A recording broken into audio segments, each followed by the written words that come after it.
Hello mga ka-SFT at nandito nga tayo ngayon sa Escolta sa Binondo, Maynila. Kung makikita nyo sa aking likuran, ito isang tipikal na kalye lamang. Ngunit alam nyo bang itong aking kinatatayuan? Dito itinayo yung kauna-unahang sinihan dito sa Pilipinas o kung yung tawagin nga nila ay Salon de Perquiera at mahanap nyo nga yan dito sa building na ito na kung tawagin ay Peterson's Building. Dito rin sa Escolta makikita ang Burke Building, ang kauna-unahang gusaling nagkaroon ng elevator sa Pilipinas. It was built in 1919. Isa ito sa mga gusaling nakasurvive noong World War II at ipinangalan sa philanthropist na si William J. Burke. Nandito tayo ngayon sa labas ng Calvo Building. Ito itinayo noong 1938. Ito lang naman yung kauna-unahang naging headquarters ng GMA Network taong 1950s. Oh, Escolta pa lang yan. Ganito kayaman sa kwento at kasaysayan ang Maynila. Isa lang ito sa mga lugar na dadaanan at iikutan ng hop-on, hop-off tour o HOHO tour ng Department of Tourism. Bahagi yan ng kanilang Love the Philippines campaign. Bukod sa pagiging kabisera ng Pilipinas, ang Maynila ay hitik sa yaman pagdating sa mga gandang lugar at kasaysayan. Kaya sa pag-arangkada ng HOHO Tour sa Manila's Cultural Hub, nais itong muling ipakilala ang Maynila sa mga turista, lokal man o ibang lahi. Sa muling pagbubukas ng turismo, matapos ang pandemya, marami raw ang nag-revenge travel. Pero sa mga kulang sa oras o sa budget para mag-ibang bansa, bakit hindi mo na subukang mamasyal sa loob lang ng Pilipinas? It really means a lot for the tourists, for us guides as well. Kasi nagkakaroon tayo ng advocacy to make aware the Filipinos. Kasi nakikita nila na hindi lahat aware na, pwede pala natin puntahan ng National Museum. Or we can go stop around the Malacanang Palace to see some other destination.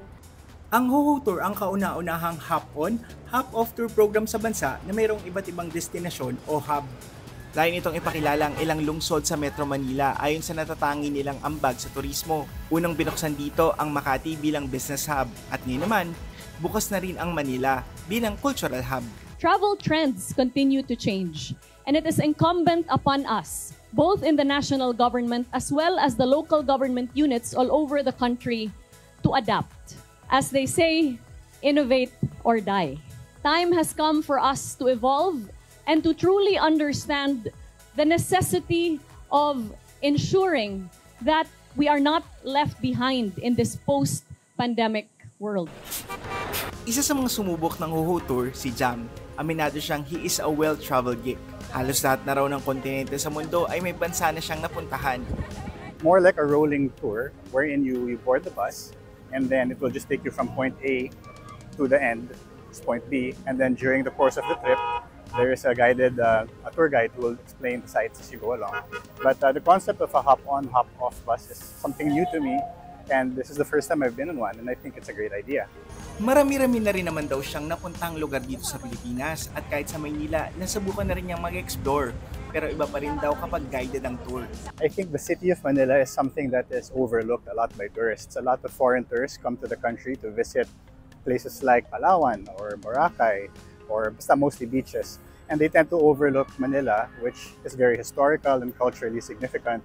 So I think promoting Manila Tour is a great idea to actually help promote the city and show our foreign visitors that there is a lot more to the Philippines.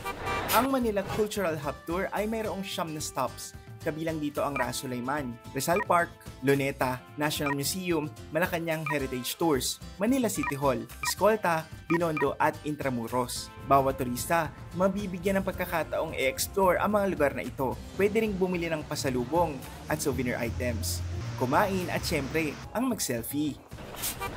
Ang real estate agent na si Imelda, matagal na raw nakikita sa social media ang HOHO Tour. May meeting dapat siya ngayong araw pero na-cancel daw ito. At para maging productive ang kanyang araw, ang matagal na niyang inaasam na me time at makapag-explore sa Maynila ay di na niya pinalampas. kaya nagbakasakali siyang mag-walk-in. Kasi hindi ko pa talaga lahat nakita eh. Kahit taga Maynila ako. Pero nakakarating ako sa iba't ibang lugar. Pero sa buong Maynila na yung mga historical talagang place, hindi ko pa nararating. Ano yung pinaka-gusto niyong mapuntahan dito? Number 1 is Malacanang. Plus yun sa Port Santiago. Nung field trip ko pa na ngayon malaki, hindi ko pa nakakikita. Importante siya kasi kagaya niya, yung mga hindi pala ako alam sa history. Bukod sa knowledge ko ngayon, pwede ko pa i-share sa iba. Ramdam ang pananabik ni Imelda na ang Ho Ho Tour ay nakarating na sa Malacanang. Tuwan-tuwa ako kasi noon ko pa talaga gusto. Sa ibang bansa, usong-uso ang hop-on, hop-off tour. Ayon sa online booking at travel information website na TripAdvisor, isa ito sa mga tour packages na madalas i-book ng mga turista.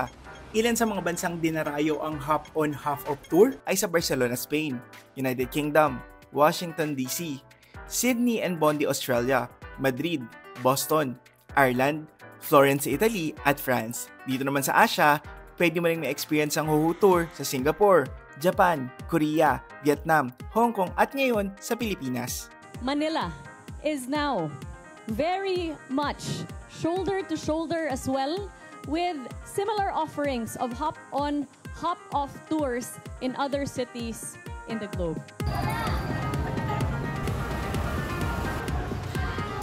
Sa mga susubok nitong Ho Ho Tour, meron kayong dalawang option na pwedeng pagpilian. Isang pre-guided, ito yung may kasamang tour guide, at isang DIY. Ito yung pwede kayong mamili kung saan nyo pwedeng pumunta. Pero, kumpara sa ibang bansa, ang Ho Ho Tour ay digitalized na dahil maaari nang i-book ang tour sa pamamagitan ng ililunsad ng DOT na hop-on, hop-off mobile app. Dito makikita ang tour destination at ang presyo ng tour package at kung paano nyo pwedeng planuhin ang inyong tour. Sa halagang 1,000 pesos, pwede mo nang maikot ang Manila's Cultural Hub. Noong nakaraang taon, nakapagtala ang National Capital Region o NCR ng nasa 5.3 million overnight tourists.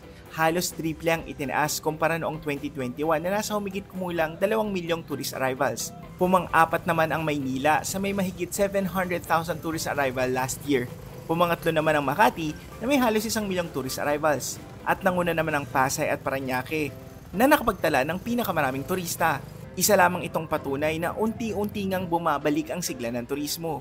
Ang Ho Ho Tour mas pinadali pang maranasan, makilala at bigyang halaga ang mga lugar sa ating bansa na may natatanging ganda at malalim na kasaysayan. I am Zaya Mencinas, I stand for truth.